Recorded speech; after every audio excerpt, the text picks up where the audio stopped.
श्री अकाल तख्त साहिब ਦੇ ਜਥੇਦਾਰ ਗਿਆਨੀ ਰਘਬੀਰ ਸਿੰਘ ਨੇ 6 ਨਵੰਬਰ ਨੂੰ ਸੱਦੀ ਅਹਿਮ ਮੀਟਿੰਗ। ਸਿੱਖ ਵਿਦਵਾਨਾਂ, ਬੁੱਧੀਜੀਵੀਆਂ ਤੇ ਕੁਝ ਸੀਨੀਅਰ ਪੱਤਰਕਾਰਾਂ ਨੂੰ ਵੀ ਦਿੱਤਾ ਸੱਦਾ।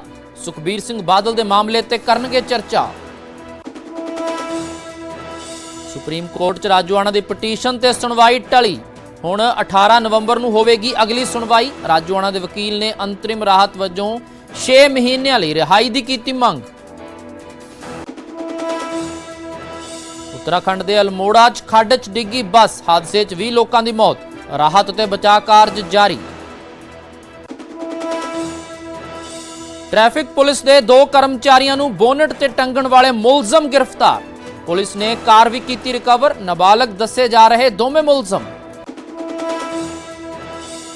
लुधियाना च क्रेन ने 1 साला मासूम ते उसकी मां नूं दरड़िया। मौके ते ही हुई दोवां दी मौत। भाई दूज मना के वापस जा रहे सी घर। मुलजम ड्राइवर गिरफ्तार। लुधियाना ज्योति कतलकांड च वड्डा खुलासा। गुआंढी ने ही किया 21 साला ज्योति का मर्डर। कातल ने 17 सेंटीमीटर तक वड्डिया गला।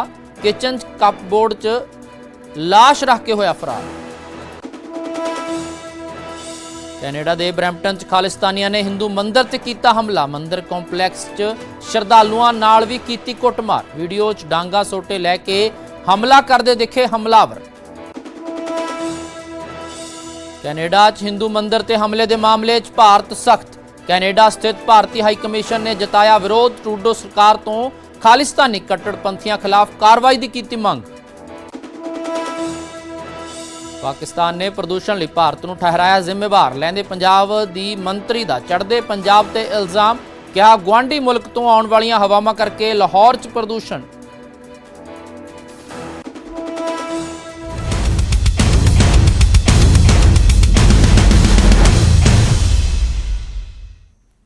न्यूज़ 18 पंजाब देख रहे हो तुसीं। मैं हां रणबीर सिंह राणा। बुलेटिन सब तो पहला गल सुखबीर बादल दी, जिस नूं लैके श्री अकाल तख्त साहिब दे जथेदार ने अहम मीटिंग सद लई है। 6 नवंबर नूं सिख विद्वानां, बुद्धिजीवियां दी इकत्तरता होवेगी ਅਤੇ ਜਥੇਦਾਰ ਸਾਹਿਬ ਨੇ ਕੁਝ ਸੀਨੀਅਰ ਪੱਤਰਕਾਰਾਂ ਨੂੰ ਵੀ ਇਸ ਮੀਟਿੰਗ ਦੇ ਵਿੱਚ ਸ਼ਾਮਲ ਹੋਣ ਲਈ ਸੱਦਾ ਦਿੱਤਾ ਹੈ। ਸੁਖਬੀਰ ਸਿੰਘ ਬਾਦਲ ਦੇ ਮਾਮਲੇ ਤੇ ਚਰਚਾ ਹੋਵੇਗੀ। 6 ਨਵੰਬਰ ਨੂੰ ਮੀਟਿੰਗ ਸੱਦੀ ਹੈ। 6 ਨਵੰਬਰ ਦੀ ਮੀਟਿੰਗ ਤੋਂ ਬਾਅਦ ਹੀ ਪੰਜ ਸਿੰਘ ਸਾਹਿਬਾਨਾਂ ਦੀ ਇਕੱਤਰਤਾ ਹੋਵੇਗੀ। ਤਾਂ ਬਹੁਤ ਵੱਡੀ ਖਬਰ ਸੁਖਬੀਰ ਸਿੰਘ ਬਾਦਲ ਨੂੰ ਲੈ ਕੇ ਦੱਸ ਦਈਏ ਕਿ ਅਕਾਲੀ ਦਲ ਦੇ ਪ੍ਰਧਾਨ ਸੁਖਬੀਰ ਸਿੰਘ ਬਾਦਲ ਨੂੰ ਸ਼੍ਰੀ ਅਕਾਲ ਤਖਤ ਸਾਹਿਬ ਦੇ ਵੱਲੋਂ ਤਨਖਾਹੀਆ ਕਰਾਰ ਦਿੱਤਾ ਹੋਇਆ ਤੇ ਹੁਣ ਉਹਨਾਂ ਨੂੰ ਸਜ਼ਾ ਸੁਣਾਈ ਜਾਣੀ ਹੈ। ਸਜ਼ਾ ਕੀ ਹੋਵੇਗੀ ਇਸ ਤੇ ਚਰਚਾ ਹੋਣੀ ਹੈ ਕਿ ਸਜ਼ਾ ਧਾਰਮਿਕ ਹੋਵੇਗੀ ਜਾਂ ਫਿਰ ਰਾਜਸੀ ਪ੍ਰਤੀਬੰਧ ਤੇ ਵੀ ਕੋਈ ਫੈਸਲਾ ਲਿਆ ਜਾ ਸਕਦਾ ਹੈ। ਬਹੁਤ ਸਾਰੇ ਪੁਆਇੰਟਸ ਨੇ ਇਸ ਦੇ ਵਿੱਚ ਕਿ ਕਿਸ ਤਰ੍ਹਾਂ ਦੀ ਸਜ਼ਾ ਸੁਖਬੀਰ ਬਾਦਲ ਨੂੰ ਸੁਣਾਈ ਜਾਣੀ ਹੈ, ਕਿਉਂਕਿ ਬਾਗੀ ਧੜਾ ਅਕਾਲੀ ਦਲ ਸੁਧਾਰ ਲਹਿਰ ਲਗਾਤਾਰ ਮੰਗ ਕਰਦਾ ਆ ਰਿਹਾ ਹੈ ਕਿ ਸਖਤ ਤੋਂ ਸਖਤ ਸਜ਼ਾ ਹੋਵੇ। ਦੂਜੇ ਪਾਸੇ ਅਕਾਲੀ ਦਲ ਦੇ ਵਿਰਸਾ ਸਿੰਘ ਬਲਟੋਹਾ, ਜਿਨ੍ਹਾਂ ਨੂੰ ਪਾਰਟੀ ਤੋਂ ਹੀ ਬਾਹਰ ਕਰ ਦਿੱਤਾ ਗਿਆ, ਉਹਨਾਂ ਨੇ ਖਦਸ਼ਾ ਜਤਾਇਆ ਸੀ ਕਿ ਸੁਖਬੀਰ ਸਿੰਘ ਬਾਦਲ ਨੂੰ ਕਿਤੇ ਰਾਜਸੀ ਅਗਵਾਈ ਤੋਂ ਨਾ ਰੋਕ ਦਿੱਤਾ ਜਾਵੇ। ਅਜਿਹੇ ਤੌਖਲੇ ਪ੍ਰਗਟ ਕੀਤੇ ਗਏ ਸਨ ਤੇ ਹੁਣ ਸ਼੍ਰੀ ਅਕਾਲ ਤਖਤ ਸਾਹਿਬ ਦੇ ਜਥੇਦਾਰ ਨੇ ਅਹਿਮ ਮੀਟਿੰਗ ਸੱਦ ਲਈ ਹੈ। 6 ਨਵੰਬਰ ਨੂੰ ਇਹ ਮੀਟਿੰਗ ਹੋਣੀ ਹੈ। ਸਿੱਖ ਵਿਦਵਾਨ ਇਸ ਦੇ ਵਿੱਚ ਸ਼ਾਮਲ ਹੋਣਗੇ, बुद्धिजीवी इस दे विच शामिल होणगे, सीनियर पत्रकार इस दे विच शामिल होणगे ते किस तरह की सज़ा सुखबीर सिंह बादल नूं सुनाई जा सकती है, सुनाई जावे, इस नूं लैके चर्चा होनी है। 6 नवंबर बेहद अहम दिन ते इस वेले मेरे सहयोगी राजीव शर्मा फोन लाइन ते मौजूद ने। राजीव, की कुछ जानकारी, कुछ नाम भी सामने आए ने, किहड़े बुद्धिजीवी ने, किहड़े सिख विद्वान ने, किहड़े पत्रकार इस मीटिंग दे विच शामिल होणगे ते की चर्चा इस मीटिंग दे विच होवेगी? मुख एजेंडा की है? देखो रणवीर, जितों तक नावां का सवाल है तो हाले तक ऐसी कोई भी सूची या कोई ऐसे नाम जिहड़े ने हाले तक नशर नहीं किए गए। पर 6 नवंबर का दिन जिस तरह तुसीं भी जिक्र किया कि काफ़ी अहम रहने वाला है, क्योंकि सुखबीर सिंह बादल नूं जदों तनखाहीआ करार दिता जाता है उस तो बाद अकाली दल दे विच कई ऐसियां तस्वीरां बदलदियां ने। इत्थों तक कि विरसा सिंह बलटोहा नूं अकाली दल तो लांभे होना पैंदा है। ਗਿਆਨੀ हरप्रीत सिंह की वीडियो सामने आती है। तो यह सारा कुछ जिहड़ा है सुखबीर सिंह बादल की जिहड़ी धार्मिक सज़ा जिहड़ी सुनाई जानी है उसके आले दुआले, उसके इर्द गिर्द ही ये सारियां जिहड़ियां घटनावां ने वो घुमदियां होईयां नज़र आ रही ने। तो हुण सवाल ये है कि सुखबीर सिंह बादल नूं अकाल तख्त साहिब दे उत्तों ਤਨਖਾਹੀਆ ਕਰਾਰ ਦਿੱਤਾ ਗਿਆ। ਯਾਨੀ ਕਿ ਜੇਕਰ ਆਸਾਨ ਭਾਸ਼ਾ ਦੇ ਵਿੱਚ ਸਮਝਾਉਣਾ ਹੋਵੇ ਤਾਂ ਜਿਹੜੇ ਦੋਸ਼ ਉਹਨਾਂ ਦੇ ਉੱਤੇ ਲੱਗੇ ਸੀ ਉਹ ਸਾਬਿਤ ਹੋ ਚੁੱਕੇ ਨੇ। ਹੁਣ ਉਸ ਦੇ ਤਹਿਤ ਕੀ ਸਜ਼ਾ ਲਗਾਈ ਜਾਂਦੀ ਹੈ, ਕੀ ਤਨਖਾਹ ਲਗਾਈ ਜਾਂਦੀ ਹੈ, ਕਿਉਂਕਿ ਜੇਕਰ ਸੁਖਬੀਰ ਸਿੰਘ ਬਾਦਲ ਨੂੰ ਸਜ਼ਾ ਸੁਣਾਉਣ ਤੋਂ ਬਾਅਦ ਅਸੀਂ ਕਹਿ ਸਕਦੇ ਕਿ ਬਹੁਤ ਸਾਰੀਆਂ ਪੰਥਕ ਧਿਰਾਂ ਜਿਹੜੀਆਂ ਨੇ ਉਸ ਨੂੰ ਲੈ ਕੇ ਨਾਰਾਜ਼ਗੀ ਵੀ ਜ਼ਾਹਿਰ ਕਰ ਸਕਦੀਆਂ ਨੇ ਕਿ ਸਜ਼ਾ ਜਿਹੜੀ ਹੈ ਉਹ ਸਖਤ ਨਹੀਂ ਸੁਣਾਈ ਗਈ। ਤਾਂ ਇਸ ਕਰਕੇ ਅਕਾਲ ਤਖਤ ਸਾਹਿਬ ਦੇ ਜਥੇਦਾਰ ਵੱਲੋਂ ਇੱਕ ਜਿਹੜੀ ਮੀਟਿੰਗ ਬੁਲਾ ਕੇ ਰਾਏ ਜਿਹੜੀ ਹੈ ਉਹ ਲਈ ਜਾਣੀ ਹੈ ਕਿ ਕਿਸ ਤਰੀਕੇ ਦੀ ਕਾਰਵਾਈ ਜਿਹੜੀ ਹੈ ਕੀਤੀ ਜਾਵੇ ਤਾਂ ਕਿ ਕਾਰਵਾਈ ਤੋਂ ਬਾਅਦ ਸਮੁੱਚਾ ਜਿਹੜਾ ਪੰਥ ਹੈ ਉਹ ਸੰਤੁਸ਼ਟੀ ਪ੍ਰਗਟ ਕਰੇ। ਰਾਜੀਵ, ਕੀ ਸਮਝਿਆ ਜਾਵੇ 6 ਨਵੰਬਰ ਨੂੰ ਮੀਟਿੰਗ ਹੋਣੀ ਹੈ, ਜਿਵੇਂ ਤੁਸੀਂ ਜਾਣਕਾਰੀ ਦੇ ਰਹੇ ਹੋ, ਸਿੱਖ ਬੁੱਧੀਜੀਵੀ ਹੋਣਗੇ, ਸਿੱਖ ਵਿਦਵਾਨ ਹੋਣਗੇ, ਕੁਝ ਸੀਨੀਅਰ ਪੱਤਰਕਾਰ ਹੋਣਗੇ ਜਿਨ੍ਹਾਂ ਨੂੰ ਬਹੁਤ ਤਜਰਬਾ ਹੈ, ਲੰਮਾ ਸਮਾਂ ਜਿਨ੍ਹਾਂ ਦਾ ਇਸ ਫੀਲਡ 'ਚ ਹੈ, ਤੇ 6 ਨਵੰਬਰ ਦੀ ਉਸ ਮੀਟਿੰਗ ਤੋਂ ਬਾਅਦ ਫਿਰ ਸਿੰਘ ਸਾਹਿਬਾਨ ਦੀ ਇਕੱਤਰਤਾ ਹੋਣੀ ਹੈ ਕਿ ਉਸੇ ਦਿਨ ਕੋਈ ਫੈਸਲਾ ਆ ਸਕਦਾ ਹੈ ਜਾਂ ਫਿਰ ਅੱਗੇ ਵੀ ਜਾ ਸਕਦੀ ਹੈ ਇਸ ਤੇ ਫੈਸਲਾ? ਨਹੀਂ, ਦੇਖੋ ਰਣਵੀਰ, ਜਿਹੜੀ ਜਦੋਂ ਅਕਾਲ ਤਖਤ ਸਾਹਿਬ ਦੇ ਜਥੇਦਾਰ ਦੇ ਨਾਲ ਪਿਛਲੇ ਹਫ਼ਤੇ ਦੇ ਵਿੱਚ ਗੱਲ ਹੋਈ ਸੀ ਤਾਂ ਉਹਨਾਂ ਨੂੰ ਜਦੋਂ ਇਹ ਸਵਾਲ ਕੀਤਾ ਗਿਆ ਕਿ ਸੁਖਬੀਰ ਸਿੰਘ ਬਾਦਲ ਦੇ ਮਾਮਲੇ ਤੇ ਕਦੋਂ ਫੈਸਲਾ ਲਿਆ ਜਾਏਗਾ ਤਾਂ ਉਹਨਾਂ ਦਾ ਕਹਿਣਾ ਸੀ ਕਿ ਦੀਵਾਲੀ ਤੋਂ ਬਾਅਦ ਯਾਨੀ ਕਿ ਨਵੰਬਰ ਮਹੀਨੇ ਦੇ ਵਿੱਚ ਮੀਟਿੰਗ ਜਿਹੜੀ ਹੈ ਪੰਜ ਸਿੰਘ ਸਾਹਿਬਾਨਾਂ ਦੀ ਉਹ ਬੁਲਾਈ ਜਾਏਗੀ। ਤਾਂ ਪੰਜ ਸਿੰਘ ਸਾਹਿਬਾਨਾਂ ਦੀ ਬੈਠਕ ਔਰ ਜਿਹੜੇ ਬੁੱਧੀਜੀਵੀਆਂ ਦੇ ਨਾਲ ਬੈਠਕ ਹੈ ਇਸ ਦੇ ਵਿੱਚ ਅੰਤਰ ਹੈ, ਕਿਉਂਕਿ ਇਸ ਮੀਟਿੰਗ ਦੇ ਵਿੱਚ ਪਹਿਲਾਂ ਰਾਏ ਕੀਤੀ ਜਾਏਗੀ, ਮਸ਼ਵਰੇ ਲਏ ਜਾਣਗੇ, ਚਰਚਾ ਹੋਏਗੀ ਕਿ ਆਖਿਰਕਾਰ ਉਸ ਤੋਂ ਬਾਅਦ ਅਸੀਂ ਕਹਿ ਸਕਦੇ ਹਾਂ ਕਿ ਹੋ ਸਕਦਾ ਉਸ ਤੋਂ ਅਗਲੇ ਦਿਨ ਹੀ ਮੀਟਿੰਗ ਜਿਹੜੀ ਸੱਦ ਲਈ ਜਾਵੇ ਜਾਂ ਉਸੇ ਦਿਨ ਸ਼ਾਮ ਨੂੰ। ਤਾਂ ਇਸ ਮੀਟਿੰਗ ਤੋਂ ਬਾਅਦ ਹੀ ਕਾਰਵਾਈ ਦੀ ਜਿਹੜੀ ਪੰਜ ਸਿੰਘ ਸਾਹਿਬਾਨਾਂ ਦੀ ਇਕੱਤਰਤਾ ਹੈ ਉਹ ਕੀਤੀ ਜਾਣੀ ਹੈ। ਤਾਂ ਹੁਣ ਪਹਿਲਾਂ 6 ਨਵੰਬਰ ਦੀ ਜਿਹੜੀ ਮੀਟਿੰਗ ਹੈ ਉਸ ਦੇ ਉੱਤੇ ਨਜ਼ਰ ਬਣੀ ਹੋਈ ਹੈ ਕਿ ਉਸ ਦੇ ਵਿੱਚ ਕਿਹੜੇ ਚਿਹਰੇ ਸ਼ਾਮਲ ਹੁੰਦੇ ਨੇ, ਕਿਉਂਕਿ ਜਿਹੜੇ ਚਿਹਰੇ ਉਸ ਦੇ ਵਿੱਚ ਸ਼ਾਮਲ ਹੋਣਗੇ ਕਿ ਉਹਨਾਂ ਨੂੰ ਲੈ ਕੇ ਕੋਈ ਕਿੰਤੂ ਪਰੰਤੂ ਤਾਂ ਨਹੀਂ ਕੀਤਾ ਜਾਂਦਾ। ਤਾਂ ਇਸ ਕਰਕੇ ਜਦੋਂ ਤੱਕ ਉਸ ਮੀਟਿੰਗ ਦੇ ਵਿੱਚ ਸ਼ਾਮਲ ਹੋਣ ਵਾਲੇ ਨਾਵਾਂ ਦਾ ਜਿਹੜਾ ਖੁਲਾਸਾ ਨਹੀਂ ਹੋ ਜਾਂਦਾ ਜਾਂ ਉਹਨਾਂ ਨਾਵਾਂ ਬਾਰੇ ਕੋਈ ਸੂਚੀ ਜਾਰੀ ਨਹੀਂ ਕੀਤੀ ਜਾਂਦੀ ਉਦੋਂ ਤੱਕ ਹਾਲੇ ਕੁਝ ਨਹੀਂ ਕਿਹਾ ਜਾ ਸਕਦਾ। ਪਰ ਕੋਸ਼ਿਸ਼ ਇਹੀ ਹੋਏਗੀ ਪੰਜ ਸਿੰਘ ਸਾਹਿਬਾਨਾਂ ਦੀ ਕਿ ਉਹ ਚਿਹਰੇ ਉਸ ਮੀਟਿੰਗ ਦੇ ਵਿੱਚ ਸ਼ਾਮਲ ਕੀਤੇ ਜਾਣ ਜਿਨ੍ਹਾਂ ਦੇ ਉੱਤੇ ਕੋਈ ਸਵਾਲ ਖੜਾ ਨਾ ਹੋਵੇ, ਕਿਸੇ ਤਰ੍ਹਾਂ ਦੀ ਕੋਈ ਕਿੰਤੂ ਪਰੰਤੂ ਨਾ ਹੋਵੇ। ਤਾਂ 6 ਨਵੰਬਰ ਦੀ ਮੀਟਿੰਗ ਤੋਂ ਬਾਅਦ ਰਾਜੀਵ, ਇਹ ਬਹੁਤ ਅਹਿਮ ਹੈ ਜਿਹੜੀ 6 ਨਵੰਬਰ ਦੀ ਤਾਰੀਖ ਹੈ, ਬਹੁਤ ਅਹਿਮ ਹੈ ਅਕਾਲੀ ਦਲ ਨੂੰ ਲੈ ਕੇ ਵੀ, ਕਿਉਂਕਿ ਅਕਾਲੀ ਦਲ ਦੀ ਅਗਵਾਈ ਹਾਲਾਂਕਿ ਇਸ ਵੇਲੇ ਕਾਰਜਕਾਰੀ ਪ੍ਰਧਾਨ ਨੇ ਬਲਵਿੰਦਰ ਸਿੰਘ ਭੂੰਦੜ ਤੇ ਇਸ ਵਾਰ ਅਕਾਲੀ ਦਲ ਦੇ ਵੱਲੋਂ ਜ਼ਿਮਨੀ ਚੋਣਾਂ ਵੀ ਨਹੀਂ ਲੜੀਆਂ ਗਈਆਂ। ਅਕਾਲੀ ਦਲ ਪੰਜਾਬ ਦੀ ਸਭ ਤੋਂ ਵੱਡੀ ਰੀਜਨਲ ਪਾਰਟੀ, ਖੇਤਰੀ ਪਾਰਟੀ, 100 ਸਾਲ ਤੋਂ ਪੁਰਾਣੀ ਪਾਰਟੀ, ਲੰਮਾ ਸਮਾਂ ਪੰਜਾਬ ਦੇ ਉੱਤੇ ਰਾਜ ਕੀਤਾ ਤੇ ਹੁਣ ਉਹਦੀ ਸਥਿਤੀ ਜਿਹੜੀ ਹੈ ਉਹ ਡਾਮਾਡੋਲ ਹੈ। ਤੇ ਉਸ ਨੂੰ ਲੈ ਕੇ ਹੁਣ ਜਦੋਂ ਸੁਖਬੀਰ ਬਾਦਲ ਨੂੰ ਲੈ ਕੇ ਸਜ਼ਾ ਸੁਣਾਈ ਜਾਣੀ ਹੈ ਤਾਂ ਪਹਿਲਾਂ ਜਦੋਂ ਵੀ ਕਿਤੇ ਸਜ਼ਾ ਬਹੁਤ ਬਾਰੇ ਦੇਖਿਆ ਗਿਆ ਕਿ ਬਰਤਨ ਸਾਫ਼ ਕਰਨ ਦੀ ਸਜ਼ਾ ਜਾਂ ਪਾਠ ਕਰਵਾਉਣ ਦੀ ਸਜ਼ਾ, ਬਾਣੀ ਸਰਵਣ ਕਰਨ ਦੀ ਸਜ਼ਾ, ਇਸ ਤਰ੍ਹਾਂ ਦੀਆਂ ਸਜ਼ਾਵਾਂ ਜਿਹੜੀਆਂ ਨੇ ਧਾਰਮਿਕ ਤੌਰ ਤੇ ਲਾਈਆਂ ਜਾਂਦੀਆਂ ਰਹੀਆਂ। ਪਰ ਬਿਰਸਾ ਸਿੰਘ ਬਲਟੋਹਾ ਦੇ ਮਾਮਲੇ ਦੇ ਵਿੱਚ ਅਕਾਲੀ ਦਲ ਤੋਂ ਬਾਹਰ ਦਾ ਰਸਤਾ ਕਹਿ ਦੇਣਾ, ਰਾਜਸੀ ਤੌਰ ਤੇ ਉਹਨਾਂ ਤੇ ਸਜ਼ਾ ਲਾਈ ਗਈ। ਤਾਂ ਹੁਣ ਸੁਖਬੀਰ ਬਾਦਲ ਨੂੰ ਲੈ ਕੇ ਹਾਲਾਂਕਿ ਜੋ ਫੈਸਲਾ ਹੋਏਗਾ ਸ਼੍ਰੀ ਅਕਾਲ ਤਖਤ ਸਾਹਿਬ ਸਰਵਉੱਚ ਦਾ ਉਹੀ ਮੰਨਣਯੋਗ ਹੋਏਗਾ, ਪਰ ਚਰਚਾਵਾਂ ਕੀ ਨੇ? ਬਿਲਕੁਲ, ਜਿਸ ਤਰ੍ਹਾਂ ਮੈਂ ਪਹਿਲਾਂ ਵੀ ਰਣਵੀਰ ਜ਼ਿਕਰ ਕੀਤਾ ਕਿ ਜਿਹੜੀਆਂ ਵੀ ਤੁਸੀਂ ਜਿਮਨੀ ਚੋਣਾਂ ਦਾ ਜ਼ਿਕਰ ਕਰ ਲਓ, ਇਹ ਸਾਰਾ ਕੁਝ ਸੁਖਬੀਰ ਸਿੰਘ ਬਾਦਲ ਦੇ ਆਲੇ ਦੁਆਲੇ ਹੀ ਘੁੰਮਦਾ ਹੋਇਆ ਨਜ਼ਰ ਆ ਰਿਹਾ ਹੈ। ਕਿਉਂਕਿ ਬਿਰਸਾ ਸਿੰਘ ਬਲਟੋਹਾ ਦੀ ਵੀ ਇਹ ਮੰਗ ਸੀ ਕਿ ਜਲਦ ਤੋਂ ਜਲਦ ਸੁਖਬੀਰ ਸਿੰਘ ਬਾਦਲ ਨੂੰ ਲੈ ਕੇ ਫੈਸਲਾ ਲਿਆ ਜਾਵੇ, ਕਿਉਂਕਿ ਉਹਨਾਂ ਨੇ ਇੰਟਰਵਿਊ ਦੇ ਵਿੱਚ ਵੀ ਜ਼ਿਕਰ ਕੀਤਾ ਕਿ ਸੁਖਬੀਰ ਸਿੰਘ ਬਾਦਲ ਦੀ ਬੇਟੀ ਦਾ ਵਿਆਹ ਵੀ ਹੈ। ਕਿਉਂਕਿ ਜਿਹੜਾ ਤਨਖਾਹੀਆ ਸਿੱਖ ਕਰਾਰ ਦੇ ਦਿੱਤਾ ਜਾਂਦਾ ਉਹ ਕਿਸੇ ਵੀ ਗੁਰੂ ਘਰ ਦੇ ਵਿੱਚ ਜਾਂ ਕਿਸੇ ਵੀ ਅਰਦਾਸ ਦੇ ਵਿੱਚ ਸ਼ਾਮਲ ਨਹੀਂ ਹੋ ਸਕਦਾ। ਤਾਂ ਸਿੱਖ ਹੋਣ ਦੇ ਨਾਤੇ ਕਿ ਬਹੁਤ ਵੱਡੀ ਅਸੀਂ ਕਹਿ ਸਕਦੇ ਹਾਂ ਕਿ ਪੰਥਕ ਸਜ਼ਾ ਮੰਨੀ ਜਾਂਦੀ ਹੈ। ਜਿਸ ਸਿੱਖ ਨੂੰ ਅਰਦਾਸ ਤੋਂ ਲਾਂਭੇ ਕਰ ਦਿੱਤਾ ਜਾਵੇ ਉਸ ਤੋਂ ਵੱਡੀ ਸਜ਼ਾ ਹੋਰ ਮੇਰੇ ਹਿਸਾਬ ਨਾਲ ਹੋ ਨਹੀਂ ਸਕਦੀ। ਪਰ ਉਸ ਤੋਂ ਬਾਅਦ ਇਸ ਸਜ਼ਾ ਤੋਂ ਜਿਹੜੇ ਦੋਸ਼ ਨੇ ਉਹਨਾਂ ਤੋਂ ਮੁਕਤ ਹੋਣ ਦੇ ਲਈ ਜਿਹੜੀ ਕਾਰਵਾਈ ਕੀਤੀ ਜਾਣੀ ਹੈ, ਜਿਸ ਤਰ੍ਹਾਂ ਤੁਸੀਂ ਵੀ ਜ਼ਿਕਰ ਕੀਤਾ ਕਿ ਬਹੁਤ ਸਾਰੇ ਜਿਹੜੇ ਗੁਰਸਿੱਖ ਜਿਨ੍ਹਾਂ ਨੂੰ ਉਹਨਾਂ ਦੇ ਵਿੱਚ ਪ੍ਰਕਾਸ਼ ਸਿੰਘ ਬਾਦਲ ਵੀ ਹੈ ਜਿਨ੍ਹਾਂ ਨੂੰ ਸੇਵਾ ਲਗਾਈ ਗਈ ਹੈ, ਤਨਖਾਹ ਕਈ ਵਾਰ ਉਹ ਜੋੜੇ ਸਾਫ਼ ਕਰਨ ਦੀ ਜਾਂ ਬਰਤਨ ਸਾਫ਼ ਕਰਨ ਜਾਂ ਪੰਜਾਂ ਤਖਤਾਂ ਦੇ ਉੱਤੇ ਜਿਸ ਤਰ੍ਹਾਂ ਜਿਹੜੇ ਵਿਕਰਮ ਮਜੀਠੀਆ ਨੇ ਜਦੋਂ ਗੁਰਬਾਣੀ ਦੀਆਂ ਤੁਕਾਂ ਦੇ ਨਾਲ ਛੇੜਛਾੜ ਕੀਤੀ ਸੀ ਤਾਂ ਉਹਨਾਂ ਨੂੰ ਪੰਜਾਂ ਤਖਤਾਂ ਤੇ ਜਾ ਕੇ ਸੇਵਾ ਕਰਨ ਦੀ ਜਿਹੜੀ ਹੈ ਉਹ ਤਨਖਾਹ ਲਗਾਈ ਗਈ ਸੀ। ਤਾਂ ਸੁਖਬੀਰ ਸਿੰਘ ਬਾਦਲ ਕਿਉਂਕਿ ਇੱਕ ਸਿਆਸੀ ਚਿਹਰਾ ਹੈ ਔਰ ਵੱਡੇ ਪੱਧਰ ਤੇ ਜਿਹੜੇ ਸਿਆਸੀ ਵਿਰੋਧੀ ਨੇ, ਖਾਸ ਤੌਰ ਤੇ ਅਕਾਲੀ ਦਲ ਤੋਂ ਜਿਹੜੇ ਵੱਖ ਹੋਏ ਲੋਕ ਨੇ, ਉਹ ਇਹ ਮੰਗ ਕਰ ਰਹੇ ਸੀ ਕਿ ਸੁਖਬੀਰ ਸਿੰਘ ਬਾਦਲ ਨੂੰ ਅਕਾਲੀ ਦਲ ਤੋਂ ਲਾਂਭੇ ਕੀਤਾ ਜਾਵੇ। ਹਾਲਾਂਕਿ ਕਾਰਜਕਾਰੀ ਪ੍ਰਧਾਨ ਬਲਵਿੰਦਰ ਸਿੰਘ ਭੁੰਦੜ ਨੂੰ ਲਗਾ ਦਿੱਤਾ ਗਿਆ। ਪਰ ਹੁਣ ਕਿਉਂਕਿ ਇਹ ਵੀ ਸਵਾਲ ਉੱਠਦੇ ਨੇ ਕਿਉਂਕਿ ਰਾਜਾ ਵੜਿੰਗ ਹੋਣ ਕਰਕੇ ਜਥੇਦਾਰਾਂ ਦਾ ਜਿਹੜਾ ਫੈਸਲਾ ਉਹ ਕਿਤੇ ਨਾ ਕਿਤੇ ਬਾਦਲ ਪਰਿਵਾਰ ਦੇ ਸਲਾਹ ਦੇ ਨਾਲ ਹੁੰਦਾ ਤਾਂ ਇਹ ਜਿਹੜੀਆਂ ਸ਼ੰਕਾਵਾਂ ਨੇ ਜਾਂ ਜਿਹੜੇ ਸਵਾਲ ਨੇ ਉਹਨਾਂ ਤੋਂ ਕਿਤੇ ਨਾ ਕਿਤੇ ਅਕਾਲ ਤਖਤ ਸਾਹਿਬ ਦੀ ਕੋਸ਼ਿਸ਼ ਹੈ ਕਿ ਇਹ ਸਵਾਲ ਜਿਹੜੇ ਖੜੇ ਨਾ ਹੋਣ। ਇਸੇ ਕਰਕੇ ਜਿਹੜੀ ਮੀਟਿੰਗ ਹੈ ਉਹ ਬੁਲਾਈ ਗਈ ਜੋ ਕਿ ਕਾਫੀ ਅਹਿਮ ਰਹਿਣ ਵਾਲੀ ਹੈ। ਜੀ ਬਹੁਤ ਧੰਨਵਾਦ ਰਾਜੀਵ ਇਸ ਪੂਰੀ ਅਪਡੇਟ ਦੇ ਲਈ। ਤਾਂ ਮੇਰੇ ਸਹਿਯੋਗੀ ਰਾਜੀਵ ਸ਼ਰਮਾ ਜਾਣਕਾਰੀ ਦੇ ਰਹੇ ਸੀ 6 ਨਵੰਬਰ ਨੂੰ ਵੱਡਾ ਦਿਨ, 6 ਨਵੰਬਰ ਨੂੰ ਇੱਕ ਮੀਟਿੰਗ ਸੱਦ ਲਈ ਗਈ ਹੈ ਜਿਸ ਦੇ ਵਿੱਚ ਸੀਨੀਅਰ ਪੱਤਰਕਾਰ, ਸਿੱਖ ਬੁੱਧੀਜੀਵੀ ਵਿਦਵਾਨ ਸ਼ਾਮਲ ਹੋਣਗੇ ਤੇ ਸੁਖਬੀਰ ਸਿੰਘ ਬਾਦਲ ਨੂੰ ਕਿਸ ਤਰ੍ਹਾਂ ਦੀ ਸਜ਼ਾ ਸੁਣਾਈ ਜਾਵੇ ਉਸ ਨੂੰ ਲੈ ਕੇ ਚਰਚਾ ਹੋਵੇਗੀ।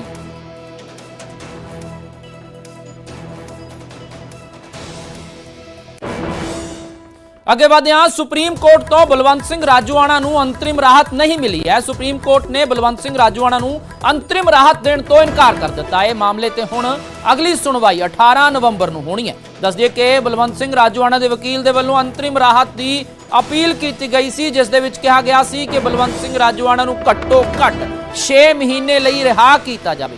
ਦੱਸ ਦਈਏ ਕਿ ਪਿਛਲੇ 12 ਸਾਲਾਂ ਤੋਂ ਰਹਿਮ ਦੀ ਅਪੀਲ ਪੈਂਡਿੰਗ ਹੈ।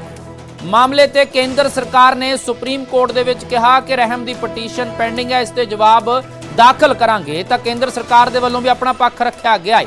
ਕਾਬਲੇ ਗੌਰ ਹੈ ਕਿ ਐਸਜੀਪੀਸੀ ਵੱਲੋਂ ਬਲਵੰਤ ਸਿੰਘ ਰਾਜੋਆਣਾ ਦੀ ਫਾਂਸੀ ਦੀ ਸਜ਼ਾ ਤੇ ਰਹਿਮ ਦੀ ਪਟੀਸ਼ਨ ਦਾਖਲ ਕੀਤੀ ਹੋਈ ਹੈ ਜਿਸ ਦੇ ਵੱਖ ਤੋਂ ਸੁਣਵਾਈ ਚੱਲ ਰਹੀ ਹੈ। ਪਰ ਦੱਸ ਦਈਏ ਕਿ ਅੱਜ ਜਿਸ ਪਟੀਸ਼ਨ ਤੇ ਸੁਣਵਾਈ ਹੋਈ ਹੈ ਉਹ ਰਾਜੋਆਣਾ ਵੱਲੋਂ ਦਾਖਲ ਕੀਤੀ ਦੂਜੀ ਪਟੀਸ਼ਨ ਹੈ ਜਿਸ 'ਚ ਉਹਨਾਂ ਸੁਪਰੀਮ ਕੋਰਟ ਤੋਂ ਫਾਂਸੀ ਦੀ ਸਜ਼ਾ ਨੂੰ ਉਮਰ ਕੈਦ 'ਚ ਬਦਲਣ ਦੀ ਅਪੀਲ ਕੀਤੀ ਹੈ।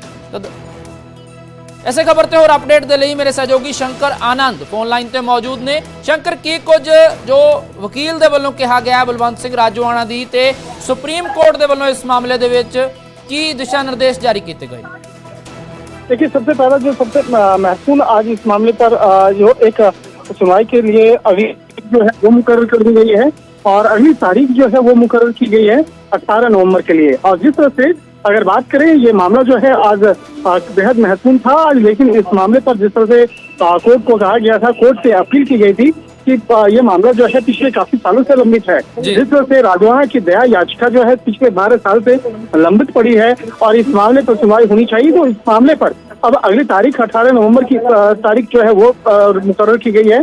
सुप्रीम कोर्ट की जो जस्टिस VR गवई की जो अध्यक्षता वाली बेंच है वो इस मामले पर सुनवाई कर रहे हैं और 18 नवंबर को जब इस मामले पर सुनवाई की जाएगी तो उस तारीख पर एक जो सबसे महत्वपूर्ण होगा कि इस मामले पर केंद्र सरकार के द्वारा एक जो जवाब है वो दाखिल किया जाएगा। और जिस तरह से दया याचिका जो है इस मामले को लेकर जो केंद्र सरकार के द्वारा अपनी एक रिपोर्ट जो है वो दी जाएगी।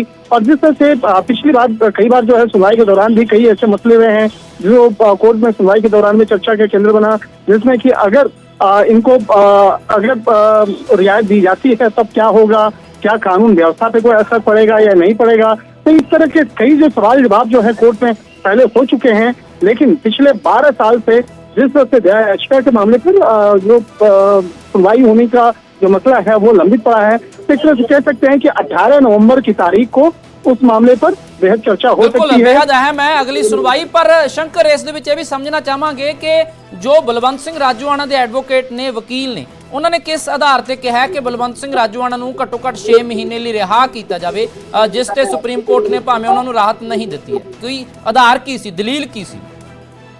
देखिए, तकरीबन 28 साल हो चुके हैं इस मामले पर। 28 साल से बलवंत सिंह राजोआणा जो है वो जेल में कैद हैं और इसी बात को लेकर उनके द्वारा जो है याचिका वो दायर की गई थी कि 28 साल से ज्यादा का वक्त जो है बलवंत सिंह राजोआणा जो है वो जेल में बिता चुके हैं। और जिस तरह से बेन सिंह जो पंजाब के पूर्व मुख्यमंत्री रहे हैं, बेन सिंह की हत्याकांड में जिस तरह से उनकी भूमिका रही थी, तो इस मामले पर कहा जा रहा था कि उनके तरफ से जो याचिका दायर की गई थी कि 28 साल से एक बहुत बड़ा वक्त होता है, 28 साल तक की सजा जो है वो काट चुके हैं। तो इस मामले पर उनके जो एक दया याचिका पर सुनवाई जल्द से जल्द हो और इस मामले पर एक जल्द से जल्द जब सुनवाई होगी तो हो सकता है कि इस मामले पर उनके लिए कुछ फैसला आ सके। लेकिन पिछले कई सालों से जो दया याचिका की जो मसले पर जो याचिका है वो उस पर अभी सुनवाई नहीं हुई है। तो इस तरह से कह सकते हैं कि 18 नवंबर की जो तारीख है वो बेहद महत्वपूर्ण है और उस तारीख को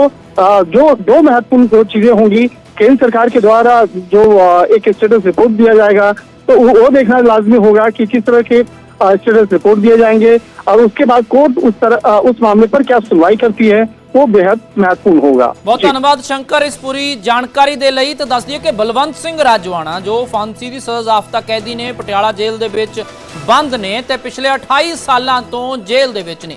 ਸਾਲ 1995 ਦੇ ਵਿੱਚ 31 ਅਗਸਤ ਨੂੰ ਉਸ ਵੇਲੇ ਦੇ ਤਤਕਾਲੀਨ ਮੁੱਖ ਮੰਤਰੀ ਬੇਅੰਤ ਸਿੰਘ ਹੱਤਿਆਕਾਂਡ ਦੇ ਵਿੱਚ ਮੁੱਖ ਮੁਲਜ਼ਮ ਨੇ ਬਲਵੰਤ ਸਿੰਘ ਰਾਜਵਾਣਾ। ਬੰਬ ਕਾਂਡ ਦੇ ਵਿੱਚ ਉਸ ਵੇਲੇ ਦੇ ਮੁੱਖ ਮੰਤਰੀ ਨੂੰ ਉਡਾ ਦਿੱਤਾ ਗਿਆ ਸੀ ਤੇ ਬਲਵੰਤ ਸਿੰਘ ਰਾਜਵਾਣਾ ਮੁੱਖ ਦੋਸ਼ੀਆਂ ਦੇ ਵਿੱਚੋਂ ਨੇ। ਹਾਲਾਂਕਿ 2012 ਦੇ ਵਿੱਚ ਉਹਨਾਂ ਨੂੰ ਫਾਂਸੀ ਦੀ ਸਜ਼ਾ ਦੇਣ ਦੇ ਲਈ ਪੂਰੀ ਤਿਆਰੀ ਕਰ ਲਈ ਗਈ ਸੀ, ਜਿਸ ਤੋਂ ਬਾਅਦ ਉਸ ਵੇਲੇ ਦੀ ਅਕਾਲੀ ਭਾਜਪਾ ਸਰਕਾਰ ਨੇ ਰਾਸ਼ਟਰਪਤੀ ਤੋਂ ਰਹਿਮ ਦੀ ਅਪੀਲ ਲਈ याचिका दायर कर दी सी, अर्जी ला दी सी ते कहा सी कि पंजाब दे हालात खराब हो जाएंगे। उस वेले फांसी टाल दी गई तो जिस तो बाद SGPC दे वल्लों रहम दी अपील जिहड़ी आ की गई। पर दूजे पासे बलवंत सिंह राजवाणा ने वो भी अपील वापस लैण लई कहा सी, क्योंकि ये भी दलील दी गई है कि इन्ना समा जेल दे विच बंद ने ते हाले तक इस मामले दे विच कोई भी फैसला नहीं आया है।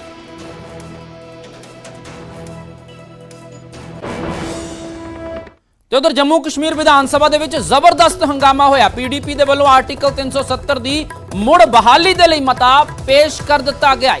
ਜੰਮੂ ਕਸ਼ਮੀਰ ਦਾ ਵਿਸ਼ੇਸ਼ ਦਰਜਾ ਮੁੜ ਬਹਾਲ ਕਰਨ ਦੀ ਮੰਗ ਕੀਤੀ ਗਈ ਹੈ। ਦੱਸ ਦਈਏ ਕਿ ਭਾਜਪਾ ਵਿਧਾਇਕਾਂ ਨੇ ਮਤੇ ਦਾ ਵਿਰੋਧ ਕੀਤਾ ਹੈ। ਹਾਲਾਂਕਿ ਵਿਧਾਨ ਸਭਾ ਸਪੀਕਰ ਨੇ ਕੋਈ ਵੀ ਮਤਾ ਸਵੀਕਾਰ ਨਹੀਂ ਕੀਤਾ। ਤਾਂ ਧਾਰਾ 370 ਜਿਸ ਨੂੰ BJP ਸਰਕਾਰ ਦੇ ਵੱਲੋਂ ਹਟਾਇਆ ਗਿਆ ਸੀ ਤੇ ਹੁਣ ਉਸੇ ਧਾਰਾ ਨੂੰ ਦੁਬਾਰਾ ਤੋਂ लागू ਕਰਨ ਦੇ ਲਈ ਉਸੇ ਧਾਰਾ ਦੀ ਮੁੜ ਬਹਾਲੀ ਦੇ ਲਈ ਮਤਾ ਪੇਸ਼ ਕੀਤਾ ਗਿਆ ਹੈ PDP ਦੇ ਵੱਲੋਂ। ਤੇ ਜੰਮੂ ਕਸ਼ਮੀਰ ਵਿਧਾਨ ਸਭਾ ਦੇ ਵਿੱਚ ਇਸ ਦੌਰਾਨ ਜ਼ਬਰਦਸਤ ਹੰਗਾਮਾ ਦੇਖਣ ਨੂੰ ਮਿਲਿਆ, ਜਿੱਥੇ PDP ਦੇ ਵੱਲੋਂ ਇਹ ਮਤਾ ਪੇਸ਼ ਕੀਤਾ ਗਿਆ, ਮਤਾ ਲਿਆਂਦਾ ਗਿਆ ਕਿ ਜੰਮੂ ਕਸ਼ਮੀਰ ਦਾ ਵਿਸ਼ੇਸ਼ ਜੋ ਰਾਜ ਦਾ ਦਰਜਾ ਹੈ ਮੁੜ ਬਹਾਲ ਕੀਤਾ ਜਾਵੇ, ਧਾਰਾ 370 ਮੁੜ ਬਹਾਲ ਕੀਤੀ ਜਾਵੇ। ਤੇ ਦੂਜੇ ਪਾਸੇ ਭਾਜਪਾ ਵਿਧਾਇਕਾਂ ਨੇ ਇਸ ਮਤੇ ਦਾ ਜ਼ੋਰਦਾਰ ਵਿਰੋਧ ਕੀਤਾ। ਹਾਲਾਂਕਿ ਵਿਧਾਨ ਸਭਾ ਸਪੀਕਰ ਨੇ ਕੋਈ ਵੀ ਮਤਾ ਸਵੀਕਾਰ ਨਹੀਂ ਕੀਤਾ। ਤਸਵੀਰਾਂ ਤੁਸੀਂ ਦੇਖ ਸਕਦੇ ਹੋ ਜੰਮੂ ਕਸ਼ਮੀਰ ਵਿਧਾਨ ਸਭਾ ਦੀਆਂ ਨੇ। ਹੁਣੇ ਸਰਕਾਰ ਦਾ ਗਠਨ ਹੋਇਆ ਹੈ, ਜਿਸ ਤੋਂ ਬਾਅਦ ਇਹ ਸੈਸ਼ਨ ਦੇ ਵਿੱਚ ਜੰਮ ਕੇ ਹੰਗਾਮਾ ਹੋ ਰਿਹਾ ਹੈ। आप तशरीफ रखें ना, तशरीफ रखें, आप तशरीफ भी। आप मेरी बात सुन लीजिए। उस आंदोलन नंबर ने जो भी बात कही है या जो भी लिख के भेजा है मेरे तक पहुंचा भी नहीं है, मेरे तक पहुंचेगा। एग्जामिन करेंगे, मैं एग्जामिन करूंगा और I will inform the house what action I have taken, where are making wise. अभी ऑनरेबल गवर्नर साहब आ रहे हैं, उनका फलबा हम सब ने यहाँ पर सुनना है। मेहरबानी करके बात करने का मुझे भी 2 मिनट मौका दे दीजिए।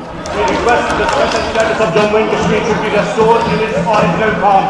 हमारी रिक्वेस्ट है इस रेजोल्यूशन को इस सेशन में अडॉप्ट किया जाए। शुक्रिया। आप तशरीफ रखें ना,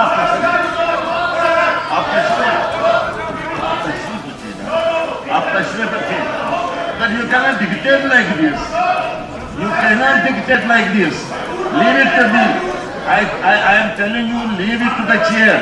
I will take a chair. I will take a decision. I will take a decision. मैं फरशेद अहमद शेख साहब, पारा साहब आप तशरीफ रखें।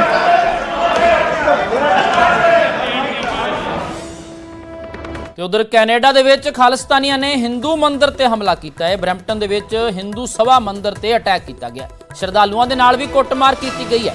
ਕੈਨੇਡੀਅਨ PM ਜਸਟਿਨ ਟਰੂਡੋ ਨੇ ਇਸ ਦੀ ਸਖਤ ਸ਼ਬਦਾਂ ਦੇ ਵਿੱਚ ਨਿਖੇਧੀ ਕੀਤੀ ਹੈ। ਕੈਨੇਡਾ 'ਚ ਵਿਰੋਧੀ ਧਿਰ ਦੇ ਨੇਤਾ PRA ਪੋਇਲੀਵਰ ਨੇ ਵੀ ਇਸ ਘਟਨਾ ਤੇ ਵਿਰੋਧ ਜਤਾਇਆ ਹੈ। ਭਾਰਤੀ ਮੂਲ ਦੇ ਕੈਨੇਡੀਅਨ ਸਾਂਸਦ ਚੰਦਰ ਆਰਿਆ ਨੇ ਵੀ ਇਸ ਦੀ ਨਿਖੇਧੀ ਕੀਤੀ ਹੈ। ਕੈਨੇਡਾ 'ਚ ਖਾਲਿਸਤਾਨੀ ਕੱਟੜਪੰਥੀਆਂ ਨੇ ਹੱਦ ਪਾਰ ਕਰ ਦਿੱਤੀ ਹੈ। ਚੰਦਰ ਆਰਿਆ ਦੇ ਵੱਲੋਂ ਇਹ ਬਿਆਨ ਜਾਰੀ ਕੀਤਾ ਗਿਆ।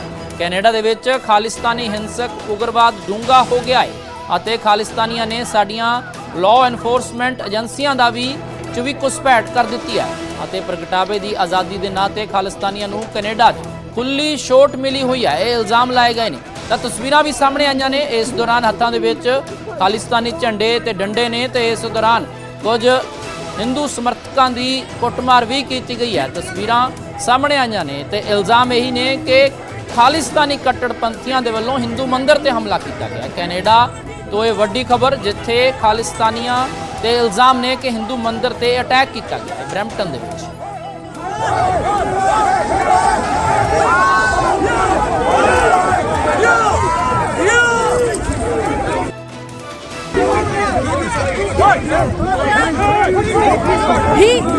He is the one. He is the one. He is the one. He is the one.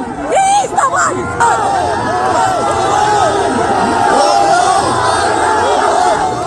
बहुत चिंता की बात है। वहाँ का जो हिंदू सभा मंदिर है ब्रैम्पटन का, उसने भारत के राजदूतावास को अपने मंदिर में एक कैंप लगाने के लिए आमंत्रित किया था, जिससे कि वहाँ के लोगों की जो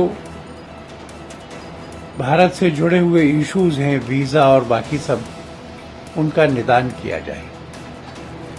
सुरक्षा की स्थिति वहाँ चैलेंजिंग है, इसलिए भारत के दूतावास ने कैनेडियन पुलिस को सूचना दी थी कि इस तरह का कैंप है और इस सिक्योरिटी एटमॉस्फेयर में सुरक्षा के पर्याप्त इंतजाम किए जाने चाहिए। 3 दिन पहले ये सूचना मिली, फिर भी सुरक्षा की व्यवस्था नहीं थी, फिर भी ये हमला होने दिया गया। और ये पहला हमला नहीं है, इसके पहले भी ग्रेटर टोरंटो एरिया में, ब्रिटिश कोलंबिया में और बाब्स के मंदिर पे एडमंटन में, सब जगह इस तरह के हमले हुए हैं और वहां की पुलिस इस मामले में नाकाम रही। हमको कुछ आशा हुई थी जब दीपावली के समय पर वहां की सरकार ने आयोजन किया, प्रधानमंत्री ने दीपावली के आयोजन में भाग लिया, ट्रूडो ने, और उस समय कहा कि हिंदू यहाँ के सबसे बड़े अप्रवासी निवासी हैं, हम उनको आदर करते हैं और हम उनकी सुरक्षा चाहते। पर हमको ऐसा लगता है कि अपने राजनीतिक हितों के कारण वहाँ के प्रधानमंत्री जस्टिन ट्रूडो और उनकी सरकार ने खालिस्तानी आतंकवादियों के आगे घुटने टेक दिए। ਤੇ ਉਧਰ ਕੈਨੇਡਾ 'ਚ ਹਿੰਦੂ ਮੰਦਰ ਤੇ ਖਾਲਿਸਤਾਨੀਆਂ ਦੇ ਹਮਲੇ ਨੂੰ ਲੈ ਕੇ ਭਾਰਤ ਸਖਤ ਨਜ਼ਰ ਆ ਰਿਹਾ ਹੈ। ਕੈਨੇਡਾ ਸਥਿਤ ਭਾਰਤੀ ਹਾਈ ਕਮਿਸ਼ਨ ਨੇ ਇਸ ਦਾ ਵਿਰੋਧ ਜਤਾਇਆ। ਟਰੂਡੋ ਸਰਕਾਰ ਤੋਂ ਖਾਲਿਸਤਾਨੀਆਂ ਦੇ ਖਿਲਾਫ ਕਾਰਵਾਈ ਦੀ ਮੰਗ ਕੀਤੀ ਹੈ। ਕੈਨੇਡਾ 'ਚ ਭਾਰਤੀ ਨਾਗਰਿਕਾਂ ਦੀ ਸੁਰੱਖਿਆ ਲਈ ਅਸੀਂ ਬਹੁਤ ਚਿੰਤਤ ਹਾਂ ਤੇ ਕੈਨੇਡਾ 'ਚ ਭਾਰਤੀ ਹਾਈ ਕਮਿਸ਼ਨ ਦੇ ਵੱਲੋਂ ਕਾਉਂਸਲਰ ਕੈਂਪ ਦਾ ਆਯੋਜਨ ਕੀਤਾ ਗਿਆ, ਜਿਸ ਦੇ ਵਿੱਚ ਹਿੰਦੂ ਸਭਾ ਮੰਦਰ 'ਚ ਇਸ ਕੈਂਪ ਦਾ ਆਯੋਜਨ ਹੋ ਰਿਹਾ ਸੀ ਤਾਂ ਕਾਉਂਸਲਰ ਕੈਂਪ ਦੌਰਾਨ ਕੁਝ ਖਾਲਿਸਤਾਨੀਆਂ ਨੇ ਹਮਲਾ ਕਰ ਦਿੱਤਾ। उन्होंने कहा कि ਅਸੀਂ ਪਹਿਲਾਂ ਹੀ ਕੈਨੇਡਾ ਸਰਕਾਰ ਤੋਂ ਸੁਰੱਖਿਆ ਦੀ ਮੰਗ ਕੀਤੀ ਸੀ। ਇਸ ਤੋਂ ਪਹਿਲਾਂ ਵੀ 2 ਤੋਂ 3 ਨਵੰਬਰ ਨੂੰ ਵੀ ਵੈਨਕੂਵਰ ਅਤੇ ਸਰੀ ਵਿੱਚ ਕੌਂਸੂਲੇਟਾਂ ਦੇ ਕੰਮ ਵਿੱਚ ਵਿਘਨ ਪਾਉਣ ਦੀ ਕੋਸ਼ਿਸ਼ ਕੀਤੀ ਗਈ ਹੈ। ਦੂਤਾਵਾਸ ਦੇ ਰੂਟੀਨ ਕੰਮਾਂ 'ਚ ਵਿਘਨ ਪਾਇਆ ਜਾ ਰਿਹਾ ਹੈ। ਭਾਰਤ ਦੇ ਵੱਲੋਂ ਇਹ ਗੱਲ ਆਖੀ ਗਈ ਹੈ। ਭਾਰਤ ਨੇ ਕਿਹਾ ਕਿ ਇਸ ਹਿੰਸਾ ਦੇ ਬਾਵਜੂਦ ਉਹਨਾਂ 1000 ਤੋਂ ਵੱਧ ਜੀਵਨ ਪ੍ਰਮਾਣ ਪੱਤਰ ਵੰਡੇ ਨੇ। ਤਾਂ ਦੱਸ ਦਈਏ ਕਿ ਕੈਂਪ ਲਾਇਆ ਗਿਆ ਸੀ, ਜਿਸ ਤੋਂ ਬਾਅਦ ਇਹ ਝੜਪ ਹੋਈ ਹੈ ਤੇ ਇਲਜ਼ਾਮ ਨੇ ਕਿ ਕੱਟੜਪੰਥੀਆਂ ਦੇ ਵੱਲੋਂ ਇਹ ਅਟੈਕ ਕੀਤਾ ਗਿਆ ਕੈਨੇਡਾ ਦੇ ਵਿੱਚ, ਤੇ ਜਿਸ ਤੋਂ ਬਾਅਦ ਭਾਰਤ ਸਖਤ ਨਜ਼ਰ ਆਇਆ। ਕੈਨੇਡਾ ਸਥਿਤ ਭਾਰਤੀ ਹਾਈ ਕਮਿਸ਼ਨ ਨੇ ਇਸ ਦਾ ਵਿਰੋਧ ਜਤਾਇਆ ਤੇ ਟਰੂਡੋ ਸਰਕਾਰ ਤੋਂ ਖਾਲਿਸਤਾਨੀਆਂ ਖਿਲਾਫ ਸਖਤ ਕਾਰਵਾਈ ਦੀ ਮੰਗ ਵੀ ਕੀਤੀ ਹੈ।